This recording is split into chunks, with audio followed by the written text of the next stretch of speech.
Hello, everyone. Welcome to Cherry the Geek TV. I'm Joe Vanourney. Today, we are joined by a two-time Emmy-nominated filmmaker. His name's Tim Travers Hawkins. His newest film, American Zoo, is having its world premiere at the Tribeca Festival in just mere hours after we're recording this interview.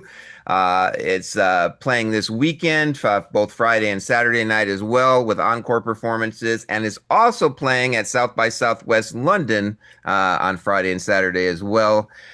Tim, welcome to Cherry the Geek TV. Thanks so much. Great to be here. So set up the film for people. What's the premise of American Zoo?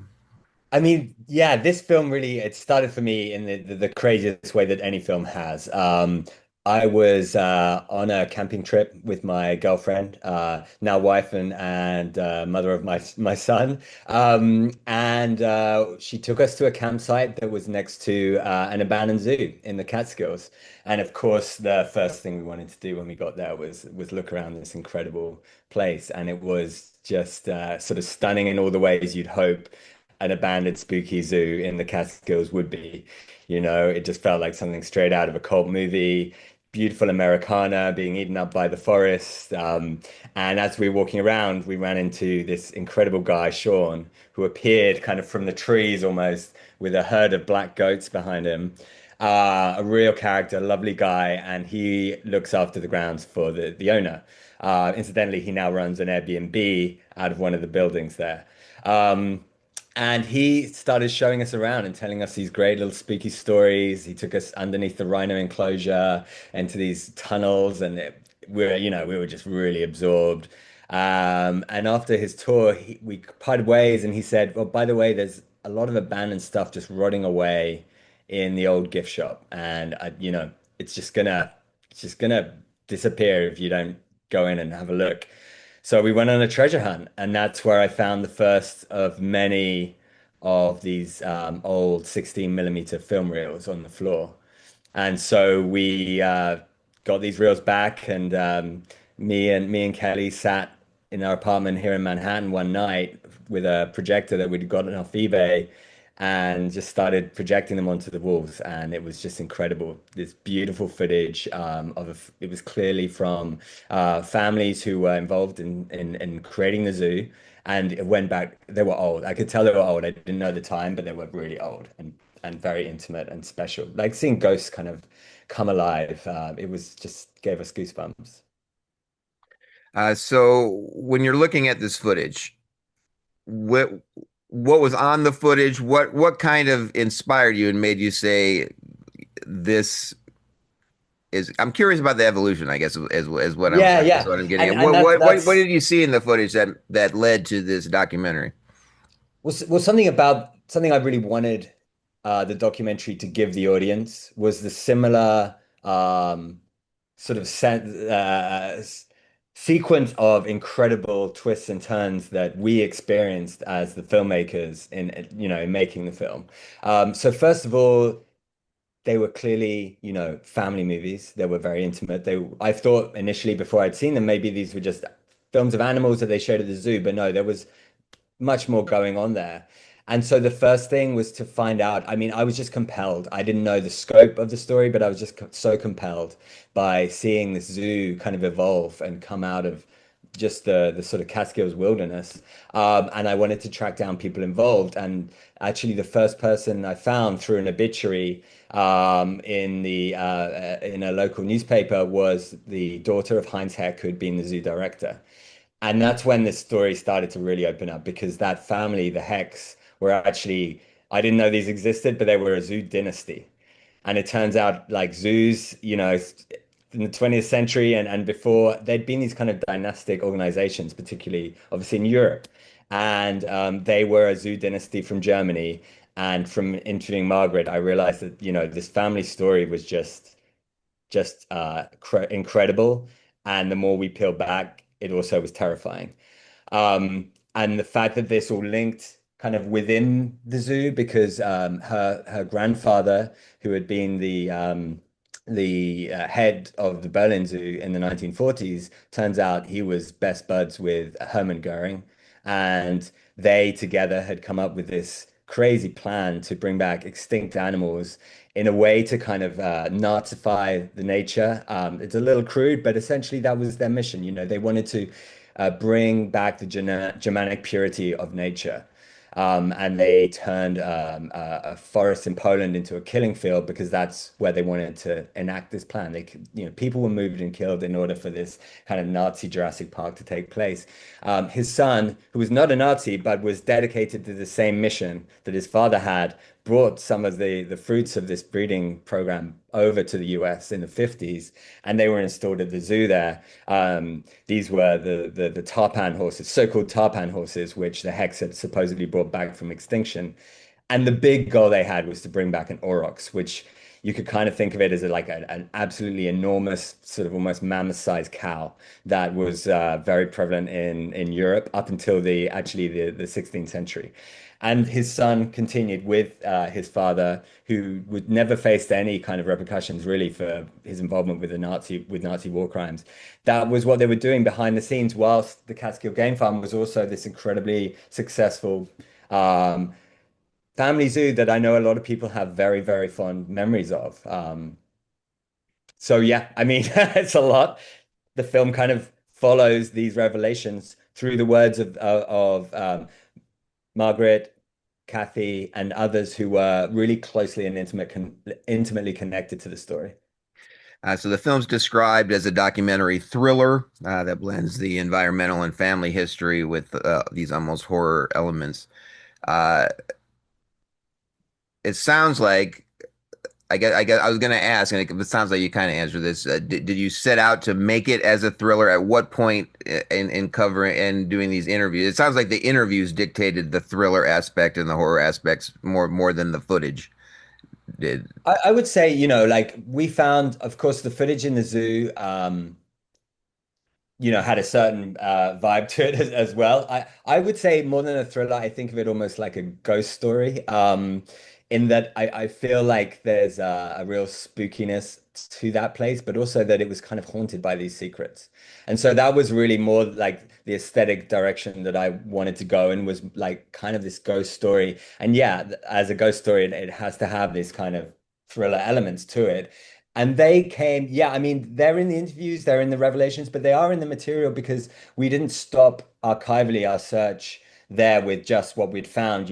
I then had a team and we talked to Berlin Zoo, we were in Poland, and we uncovered like amazing archive of the Hex but also terrifying archive of what they were doing in Europe. So it's a thriller. I think it's got, it has range because I think there's also it shows the nostalgia and vibrancy of the zoo as well. But like, anything, I feel like when you start pulling the strands of history, it's not long often before you find yourself in some scary places.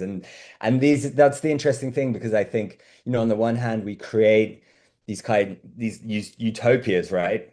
But in order to create a paradise, a utopia, you kind of have to like suppress the bad stuff.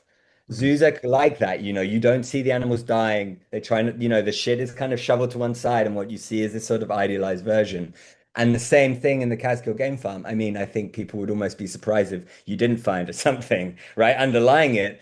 But it's the human nature and instinct to kind of see these things as just paradise and to put those things to one side. So I'd say in a way, like, I mean, maybe this is a bit over the top, but kind of all of our paradises in a way kind of haunted by the things that have to be suppressed in order for them to exist as these happy, sunbeams and rainbow places. That's going to lead into my next question, which was you're uncovering this story about Roland Lindemann, who built this farm as a symbol of the American dream. It's an idyllic, cageless haven for animals. And how did the public perception of the zoo mask the internal reality of what he was, what the family was building? And you kind of just answered that. I want to then lead into addressing how you did the cinematography because I think that's kind of demonstrates cinematically the same theme that you just addressed. You look at the footage; it's bright, happy, of the zoo back when it was open. and you contrast it to the groundskeepers walking around in the forest today. It's very overcast, creepy, dark. Uh, Talk about that cinematography. Was that a conscious choice to make it look like, or does it naturally just look like that, and you just happen to capture the dark, overcast, creepy aspect of the grounds today? I mean, honestly, it does have that. I remember as a Brit, which I am, the first time after having moved to New York City, going on a trip up to the Catskills, and I was like, "Whoa, okay, this is the aesthetic that I've seen in all the horror movies, all the East Coast horror movies that I watched, as a teenager." And so I feel like that is kind of baked in slightly, partly through the language of cinema, right? Because the Cabin in the Woods horrors that we've, enjoyed that have been made in those areas. And there is something already in that aesthetic. I think whenever you take something that's sort of built as this cheerful paradise and then it's sort of lost and nature starts taking it back over, it immediately has that kind of eerie feel. And I would say eerie would be my one word, like more than any other, that dictated that aesthetic that we were trying to get from the place. But the place just had it in spades, and it was really just a case of like being patient, finding times where we got really wonderful lighting conditions and so a little bit of haze. We also went and filmed. And it snowed a lot, and that gave us just this incredible footage for the opening of the film. But I would say, yeah, absolutely, the guiding, the thing that was guiding the cinematography was that eeriness, particularly in the scene setting of the zoo, but also when we're filming with contributors who went back there, it was trying to get a kind of real intimacy with them, and trying to evoke that emotion of what it was like for them to return to this place that had meant so much, and to see it, both as it is now, but then in their mind's eye as it was then. In 1959, Lindemann brought over Dr. Heck from Berlin. The Heck zoological dynasty is tied to the Nazis and to genetic experimentation. How did you approach uncovering and structuring the specific historical links without losing the central narrative of the New York farm? Yeah, it was really hard. It was a hard balance because, of course, it's like it's a really darkly powerful, historical moment that happens in the middle of the film. But and it's World War II, it's the Holocaust, it's these things that like are just huge. And also you're dealing with a lot of, it's an era that people know well, or they think they know well, or they've got already a huge impression of it. Um, I think what we were able to do, hopefully, is actually see that a little part of that era through a new lens by sticking to the family story and not going to, God's eye view over things, and allowing this small story to take us into the big one, and then to wind us back out of that in back to America. And I think what people have said to me is firstly like it's an uncomfortable feeling of proximity that often you feel like there was this stop in history, World War II ended, and then like the 50s started, and like people turned their back on it and it was gone, right? Out the rearview mirror. Those historical epochs, we've never had it so good, and the war were like, right together. And I think hopefully just in a small way, this kind of shows how uncomfortably close things were. Um, and I'm sure there are many other stories like the Hex. But what makes theirs so truly incredible for a film was the connection with the animal breeding, which is, I think, um, not a lot of people are aware of that particular part of Nazi ideology, and their obsession with animals. So it's really, I mean, obviously there it's more like echoes. You're coming through history and you're seeing these echoes and these returns. Like it's not always cause and effect, but because we're just following this family line, it shows you how these historical themes are sort of butting so close up against one another. And of course, like you know, An interesting fact that, like, Heck was inspired in many ways by the parks that were made in America. There's always been this give and take between Europe and the United States historically, culturally, in our attitudes to animals as well. So I really just wanted to sort of make those little echoes happen so that people were thinking in a way about the proximity rather than the distance. The film heavily explores the theme of humans playing God by attempting to bend genetics and nature to their will. From your research, what drove these two families? Was it pure scientific curiosity? Was it ego? Or was there a more sinister something underneath, a desire for control? Oh, I certainly think in the case of Lindemann, he was an entrepreneur. I see him as like an entrepreneur. He wanted the best collection. He wanted this, this his legacy was the zoo itself, like this place that he created out of nothing. And I think, I don't see Lindemann as a sinister figure at all in that regard.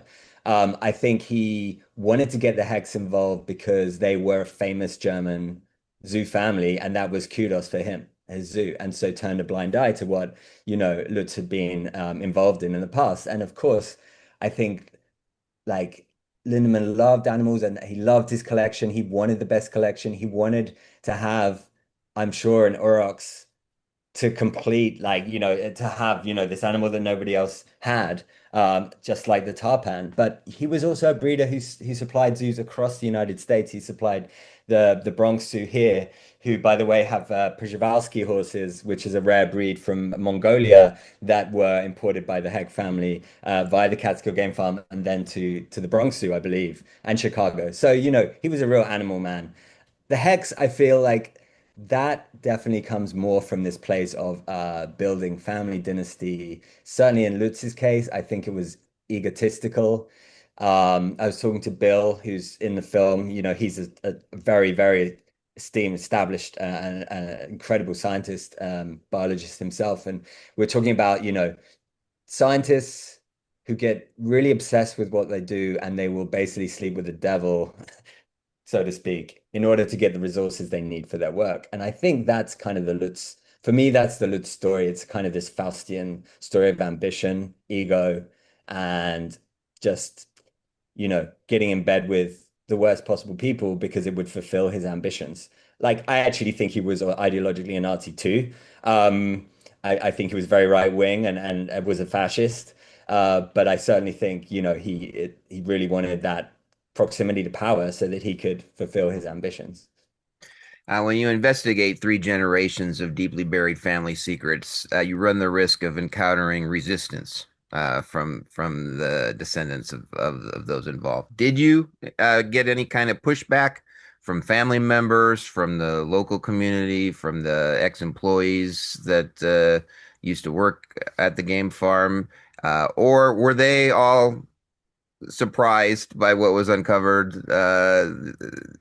Did they have any idea, or were they learning it as you were learning it?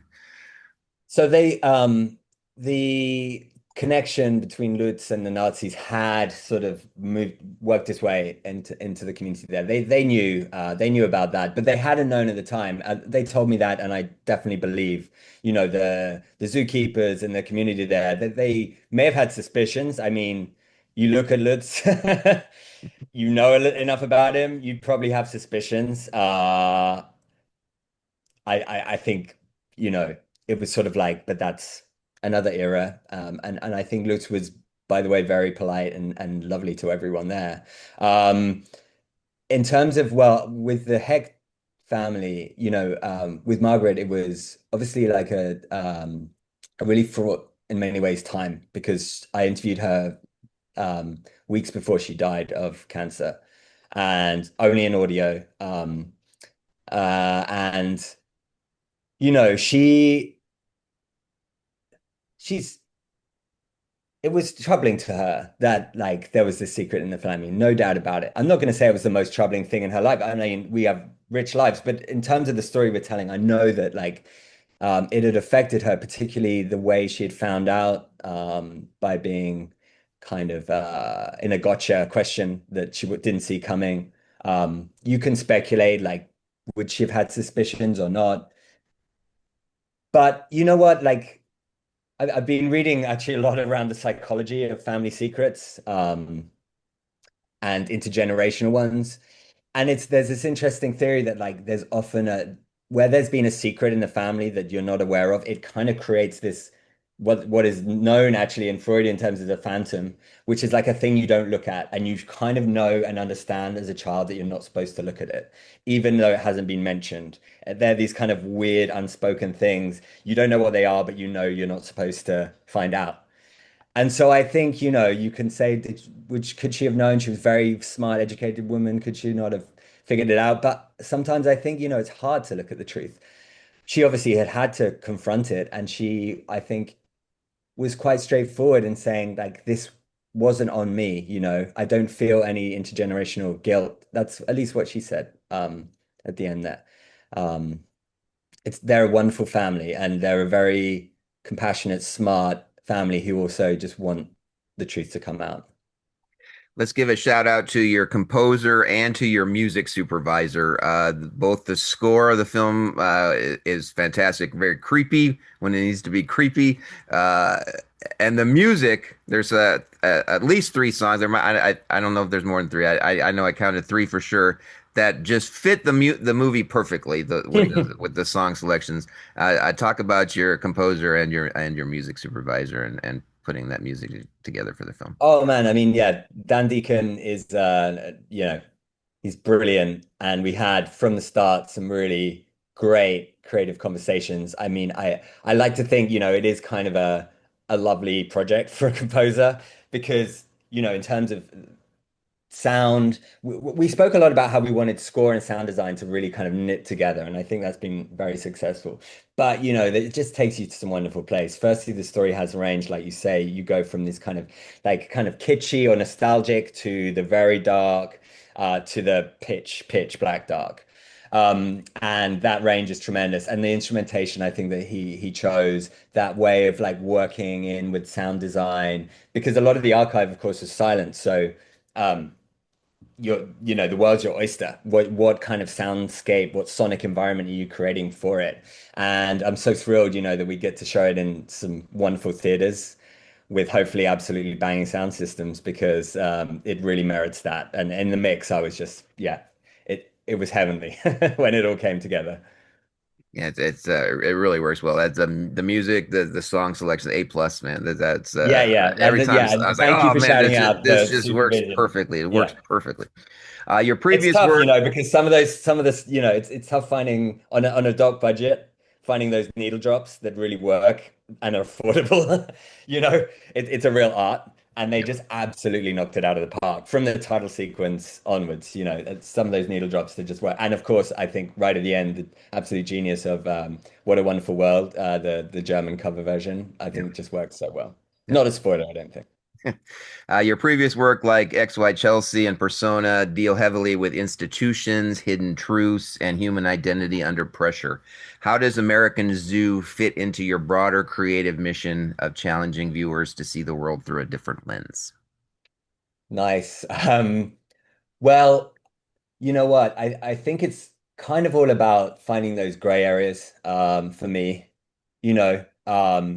Even with the Chelsea film as well, choosing to tell a story that was clearly had, big historical implications, but choosing to just stay so close up to her and make it about her experience of that and psychologically what she was going through, as well as then, cutting back into the bigger story. I think there's real similarities in that way. And yeah, I would say again, it's like not telling the audience what to think.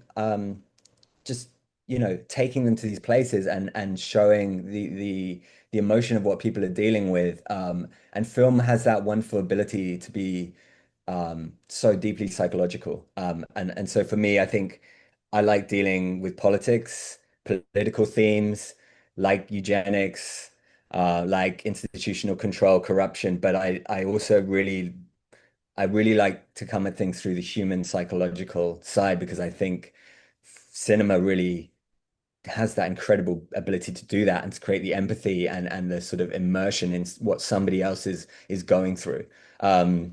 So I think those probably are things that bring the work together somewhat. So as we're speaking, you're just hours away from your world premiere at Tribeca and a day away from your screening at South by Southwest London. When the credits roll, what is the primary question or realization you want audiences walking away with when they leave the theater? What do you hope they take away with them? Oof. Yeah, that's always the hardest one. I mean, I'm not being disingenuous when I do say I'm trying not to tell people what to think, but there is a message that sort of emerges for me throughout this film, because there's this tension between the natural world and then these human beings and their intention and attempts to impose themselves on it.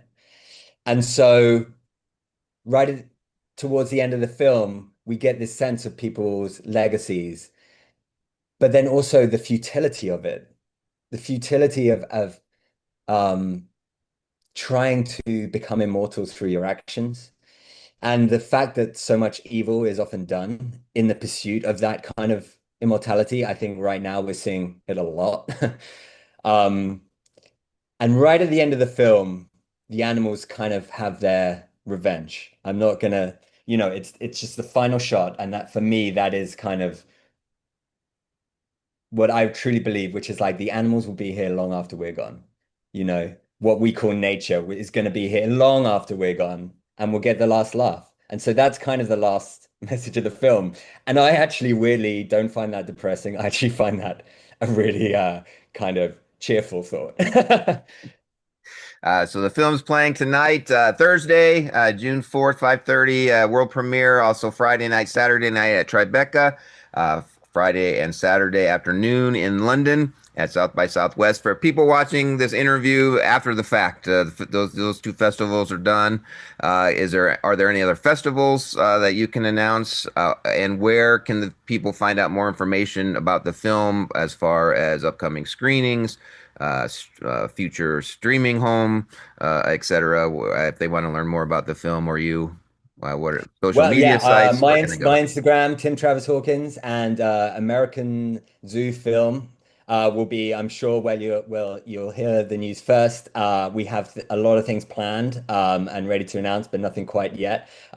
Just got to get through Premiere Week, and then there'll be a lot more. It's an amazing film. The film's called American Zoo. Tim, thank you so much for chatting with us today on Cherry the Geek TV. Thanks so much. Take care.